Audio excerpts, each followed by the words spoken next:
For 18 days, the Korean Mafia boss searched the entire city for his missing mother, unaware she was sleeping in a stranger's house. The stranger had been hiding her, feeding her, protecting her, with no idea who she had just protected.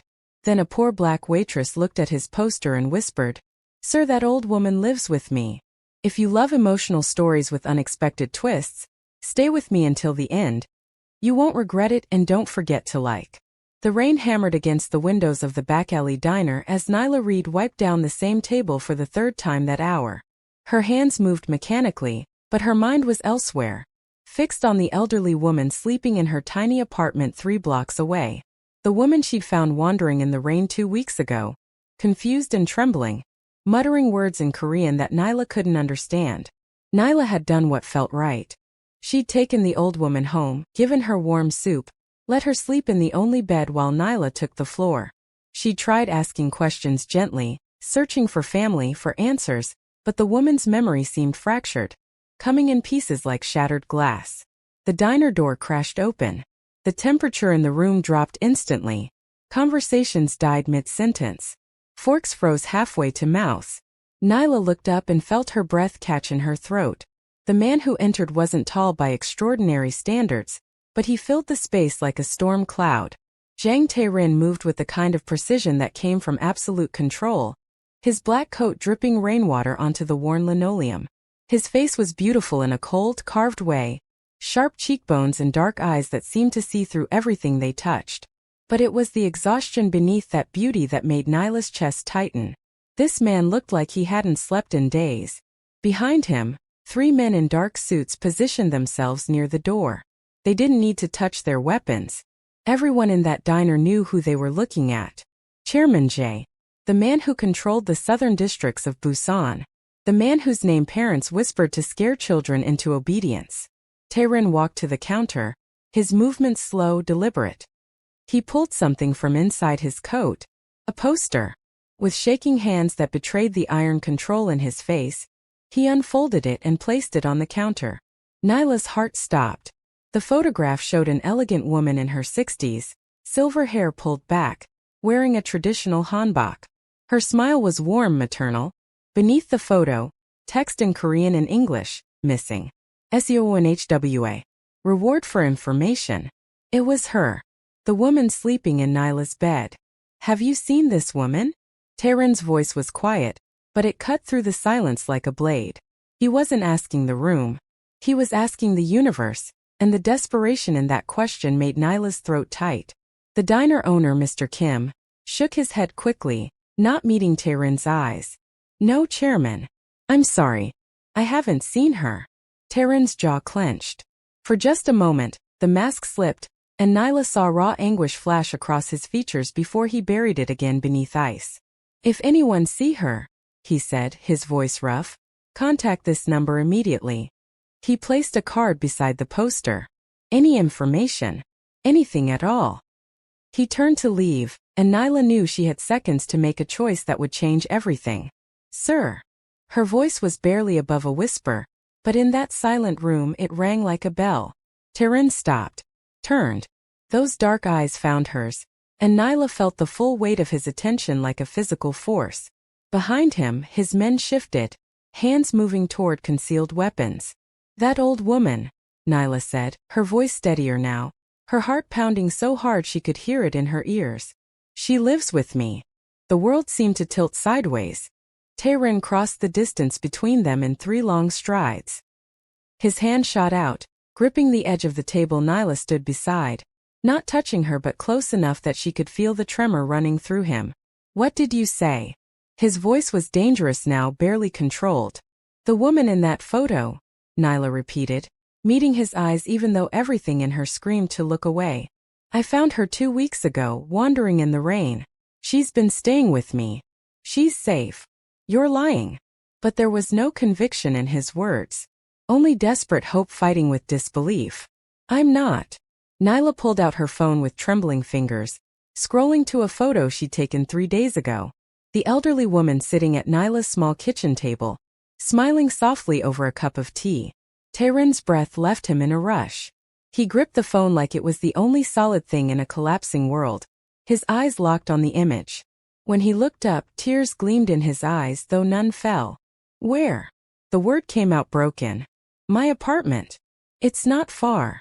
Nyla hesitated, then added gently. She may not remember you right away. Her memory, it comes and goes. Something in Taerin's expression cracked. He closed his eyes, took a shaking breath, then straightened. When he opened them again, the Mafia boss was back, but the sun still bled through at the edges. Take me to her. Now. The drive through Nyla's neighborhood should have taken 10 minutes. Felt like 10 hours. Taerin sat beside her, close enough that their shoulders almost brushed. The rain had softened to a drizzle, but the streets were slick and dark. How did you find her?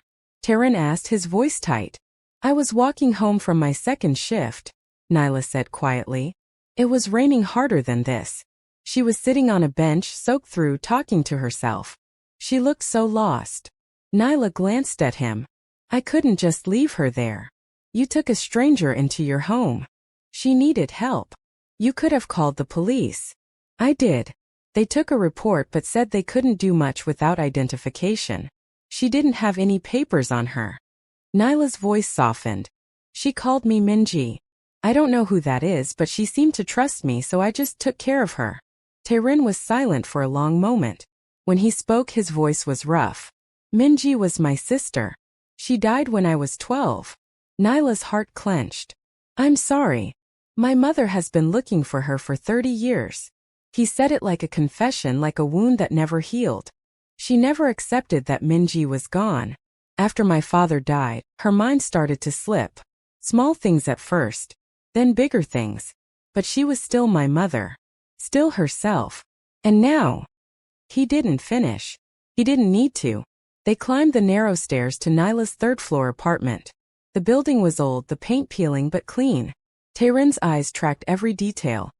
This place so far removed from his world of power and blood. At the door, Nyla paused. Please, she said softly. Don't frighten her. Let me go in first. Taerin nodded, not trusting his voice. Nyla unlocked the door and stepped inside the small space she called home. One room that served as bedroom, living room, and kitchen. A bathroom barely big enough to turn around in. But it was warm, and it smelled like the jasmine tea she'd been making for the old woman every morning. On the narrow bed pushed against the wall, Seo Eunhwa sat wrapped in Nyla's favorite blanket, looking out the rain-streaked window. She turned when she heard the door, and her face lit up with that same gentle smile. Minji, you're home, she said in accented English. I was worried. It's me, Mrs. Hannah, Nyla said, using the name the woman had given her. I brought someone to see you. She stepped aside, and Taerin entered the apartment. For a moment, mother and son simply stared at each other across that small room. Then Eunhwa's expression changed. Confusion flickered across her features, followed by recognition, followed by something that looked like fear. No, she whispered. No, you can't be here. They'll find you. Taerin crossed the room and dropped to his knees beside the bed, his hands reaching for hers with infinite gentleness. Iyama. It's me. It's Taerin. Tears spilled down Eunhwa's cheeks. Her hands, fragile and spotted with age, came up to touch his face as if confirming he was real. My son. My boy. You got so tall. I'm here, Iyama. I'm here. His voice broke on the words. I've been looking for you. 18 days. I've been searching everywhere. 18 days. Eunhwa's brow furrowed. It's only been, but the men, they took me from the garden. They put me in the dark place. Taerin's entire body went rigid. Behind Nyla, one of his men stepped forward, listening intently. What men, Iyama? Who took you? They wore masks. They wanted you to give them something. Territory, they said. The eastern ports. Her hands clutched at his coat. But I ran. When they were fighting with each other, I ran. I just ran and ran until I couldn't remember where I was running from. The temperature in the room dropped 20 degrees. Nyla watched Taerin's face transform from grief to something that made her blood run cold. This was the man people feared. This was Chairman J. Who betrayed me? He asked, his voice soft and deadly. Eunhwa's eyes clouded. There was a voice I knew. Someone who used to come to dinner. But I can't. She pressed her hands to her temples, frustrated. I can't remember. It's okay, Yama. It's okay. Tae-rin pulled her into his arms, and this hardened criminal held his mother like she was made of spun glass. You're safe now. I promise you're safe. Over his mother's head, his eyes found Nyla's. In them she saw gratitude and something else. Something that made her chest tight and warm. You saved her life, he said simply. Nyla shook her head. I just did what anyone would do. No, Tae-rin stood slowly, helping his mother settle back against the pillows. Most people would have looked away, especially in this city, especially from someone who couldn't even tell them her name. He turned to face her fully. You protected the most important person in my world when I couldn't. That debt can never be repaid. I don't want payment, Nyla said firmly. I'm just glad she's okay. Nevertheless, Tae-rin pulled out his phone, speaking rapid Korean to someone on the other end. Then he turned back to Nyla. I'm bringing you both to my estate. It's the only place I can guarantee safety. Wait, I can't just. They know she escaped, Tae-rin said, his voice hard. When they realize she's alive, they'll come looking. And when they do, they'll find you too. Everyone who helped her becomes a target. Fear shot through Nyla's chest. I have work tomorrow. I have bills. Already handled. He said it with the casual authority of someone used to reshaping reality to his will. Whatever you need, it's done. But right now you need to trust me. Both of you. Nyla looked at Eunhwa, who reached out and took her hand. Minji, you should listen to him. My son, he's a good boy. He'll keep us safe. Something in Nyla's chest cracked at the old woman calling her by a dead girl's name, at the trust in those faded eyes. She looked back at Tae-rin and nodded. Okay, but I need to pack some things for her. She'll want her tea. The smallest smile ghosted across Tae-rin's face. Pack everything she needs. We have time. But they didn't. As Nyla gathered clothes and the elderly woman's few belongings, one of Tae-rin's men burst through the door, his face grave. Chairman, we have movement. 3 cars approaching from the south. Armed. Tae-rin's expression didn't change, but the air around him seemed to sharpen. How long? 5 minutes. Maybe less. Get them out through the back. Take the 4th route.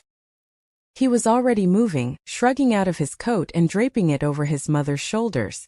To Nyla he said, There's a fire escape. My men will take you to a secure location. Don't ask questions, just go.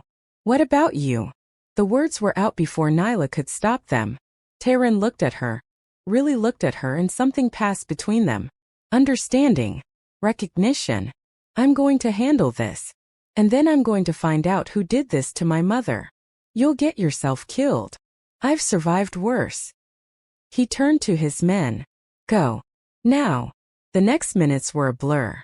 Strong hands guiding Nyla down the fire escape. Eunhwa clinging to her arm. The old woman surprisingly spry despite her age and confusion. They piled into a black sedan that materialized from nowhere. And then they were moving through Busan's rain-slicked streets at terrifying speed. Behind them, gunfire cracked through the night. Nyla twisted in her seat, looking back at her building, her heart in her throat. He's still in there. We have to. Chairman's orders, the driver said calmly, as if they weren't fleeing from armed men. He'll meet us at the estate. If he lives, Nyla whispered. Eunhwa squeezed her hand. He always lives, Minji. My son, he's like his father. Too stubborn to die. The estate rose from the coastal cliffs like something from a dream. All modern glass and traditional stone, overlooking the black waters of the Korean Strait. Security was everywhere but invisible, blending into the architecture. They were ushered inside by silent staff, into a warm room that smelled of pine and rain. Please make yourselves comfortable, a middle-aged woman said in careful English, bowing to them both. The chairman will return soon. But an hour passed. Then 2. Nyla sat with Eunhwa in a room larger than her entire apartment, watching the old woman drift in and out of sleep, stroking her hair and trying not to think about bullets and blood, and the cold look in Tae-rin's eyes when he'd realized someone had betrayed him. She must have dozed off herself, because she woke to the sound of doors opening. She jerked upright, heart pounding. Tae-rin stood in the doorway, alive but changed. There was no blood on him, which somehow made it worse. He'd washed away any evidence, but the violence clung to him like a second skin. His eyes found hers immediately, and she saw exhaustion there and something darker. Satisfaction. "It's done," he said quietly. "What's done?" But Nyla already knew. "The men who came for you are gone. The ones who took my mother will be gone by morning." He said it like he was discussing the weather. "No one will threaten either of you again." Eunhwa stirred in her sleep but didn't wake. Taerin moved to her side, kneeling as he had before, watching her breathe with an intensity that made Nyla's throat tight. "How do you live like this?" she asked softly. "Always looking over your shoulder. Always ready for violence." "I don't live like this," Taerin said, still watching his mother. "I survive like this. There's a difference." He looked up at Nyla then, and she saw something vulnerable in that gaze. "But you live. You saw someone who needed help, and you helped them. No calculations. No wondering what it would cost you. You just did what was right. That's just being human." "No," he stood, moving closer to her. "That's being extraordinary. In my world, kindness is weakness. Compassion is liability. But you looked at my mother and saw a person who needed help. Not a tool. Not a burden. Just someone who mattered." Nyla's pulse quickened. They were standing too close now, close enough that she could see the flecks of amber in his dark eyes, close enough to feel the heat radiating from him despite the coldness he tried to project. "She does matter," Nyla said. "Every person matters." "Then you're braver than me," Taerin said quietly. "Because I stopped believing that a long time ago. Maybe you just forgot. Maybe you needed someone to remind you." Something shifted in his expression. "Maybe I did." They stood there in the quiet room, the space between them charged with something neither of them could name yet. Then Taerin stepped back, breaking the moment. "There's a room prepared for you. My mother will stay in the East Wing with round-the-clock care. You'll have your own space, your own freedom. This isn't a prison. And what am I supposed to do here? I can't just hide forever." "You're not hiding. You're safe. There's a difference." He paused. "And you're not a prisoner. You can leave whenever you want. But I would sleep better knowing you're protected." "Why do you care?" Nyla challenged. "You got your mother back. I'm just the stranger who happened to help." Taerin's jaw tightened. For a long moment he didn't speak. Then, "You're not just anything. Not anymore." He left before she could ask what he meant. The next days fell into a strange rhythm. Nyla spent her mornings with Eunhwa, who was clearer now with proper rest and medication. The old woman's memories were still fractured, but she remembered more each day. She talked about her son, the boy he'd been before violence hardened him. She talked about her daughter gone too soon. She talked about a life that felt like a dream. And she watched Nyla with knowing eyes. "He looks at you differently," Eunhwa said one afternoon as they sat in the garden. Real garden this time, not the memory she'd been taken from. "My son, he doesn't let people close. But you're already close." "He's just grateful," Nyla protested, but even she could hear the uncertainty in her voice. "Gratitude doesn't make a man's hands shake. Fear does. And my Taerin, he hasn't feared anything in years. Until you." "That doesn't make sense." Eunhwa smiled, that same gentle smile that had made Nyla trust her in the rain. "Love never does, child. Not the real kind." Nyla's heart stuttered. "It's not like that. We barely know each other. You know he's a killer. You know he's dangerous. And you're still here." Eunhwa's hand covered hers. "That's not fear or obligation. That's curiosity. That's the beginning of understanding. And understanding, Minji, that's how the strongest loves start." "Please don't call me that," Nyla said gently.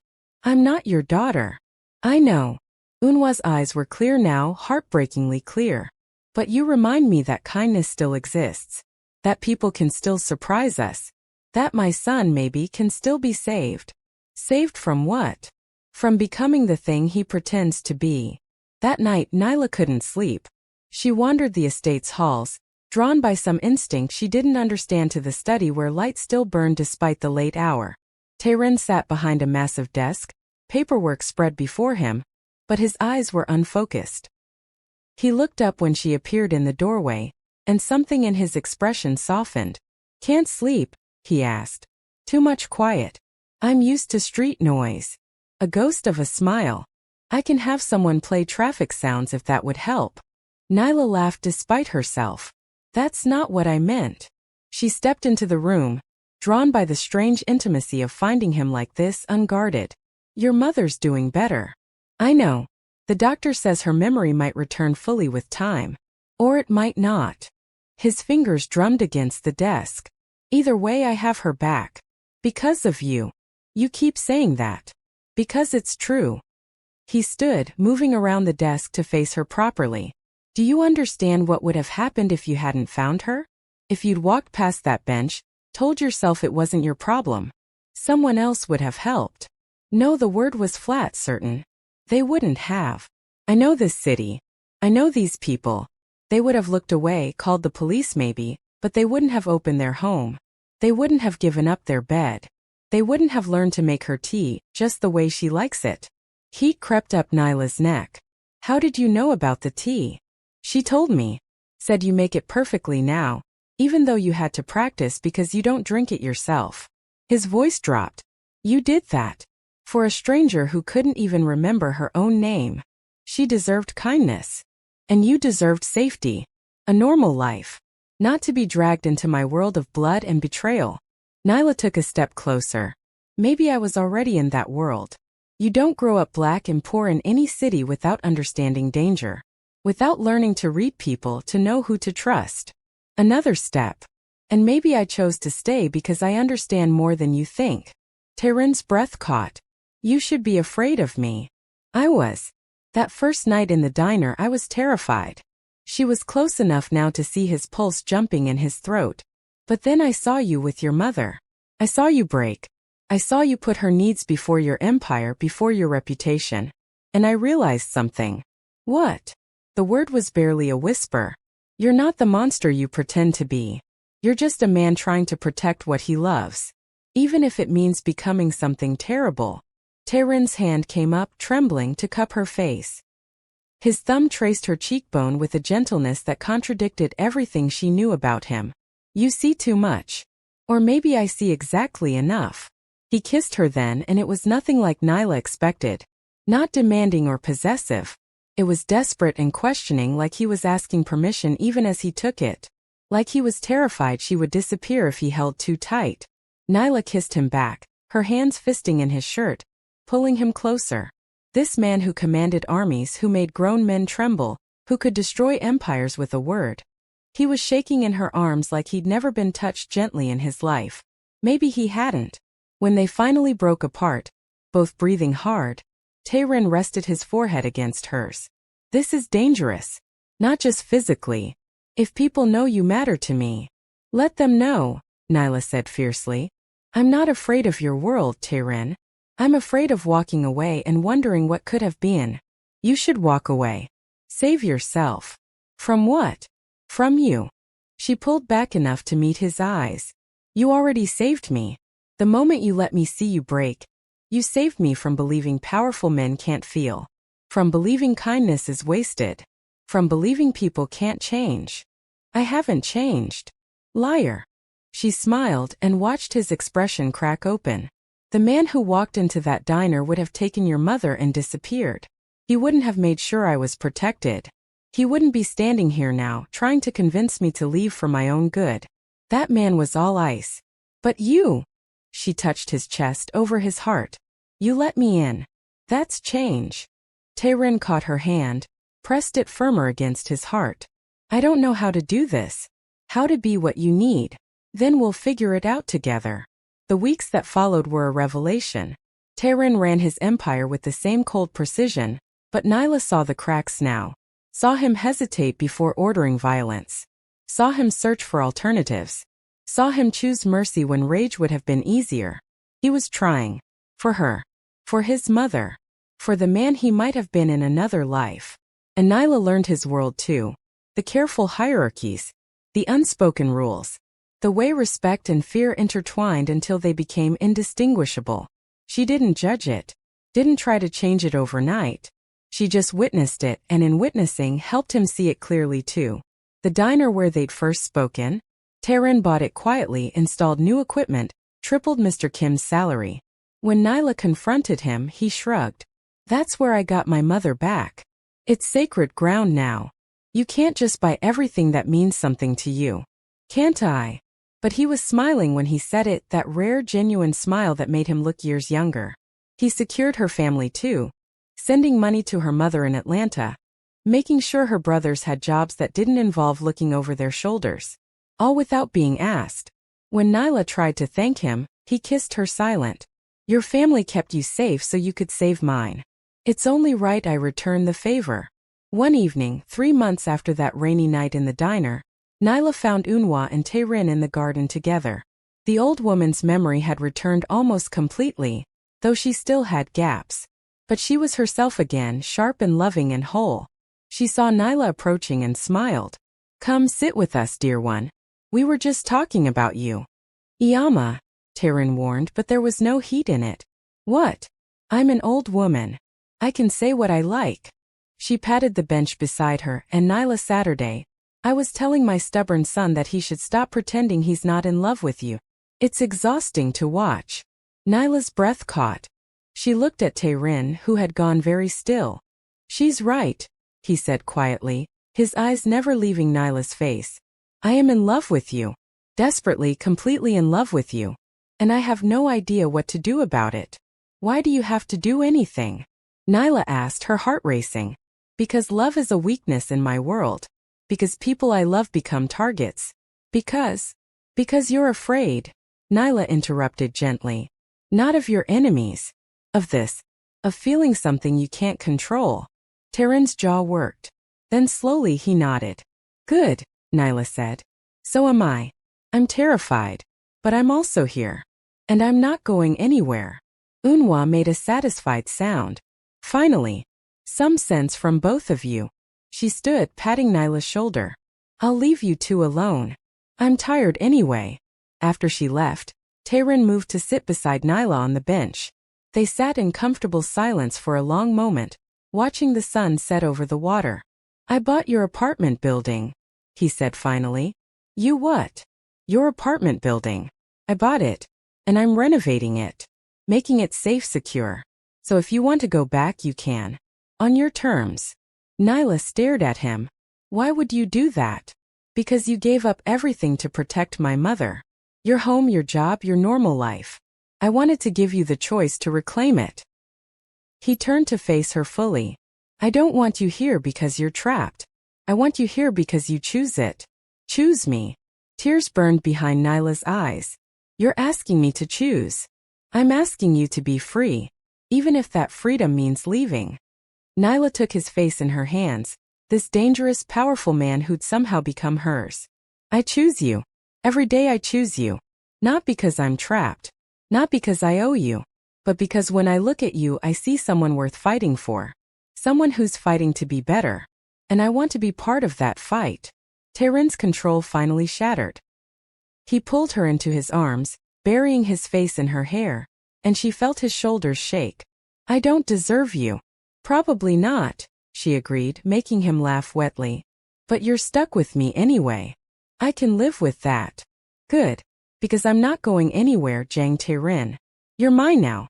And I protect what's mine. He pulled back enough to see her face, his eyes bright with unshed tears and something that looked like wonder. How did you do this? Do what? Make me believe in something beyond survival. Beyond power. Beyond fear. Nyla smiled, pressing her forehead to his. I didn't do anything. I just reminded you that you were already capable of it. You just needed someone to see it first. They sat there as darkness fell. Two people from impossibly different worlds who'd found something neither expected. Not perfection. Not escape from reality. Just the quiet certainty that whatever came next, they would face it together. Inside the estate, Eunhwa watched from a window, a satisfied smile on her face. Her son had finally found what she'd been praying for. Not power. Not revenge. But someone who saw his humanity and refused to let him forget it. Someone who loved him not despite what he was, but because of who he could be. And in that moment the old woman knew. Her son was finally truly safe. Not from his enemies, but from himself. If this story moved you like the video, comment what you would have done in her place. And subscribe for more powerful stories like this. Because sometimes the most powerful thing in the world isn't control or fear. It's the simple revolutionary act of choosing kindness when the whole world expects you to look away. Thank you for watching. See you in the next one.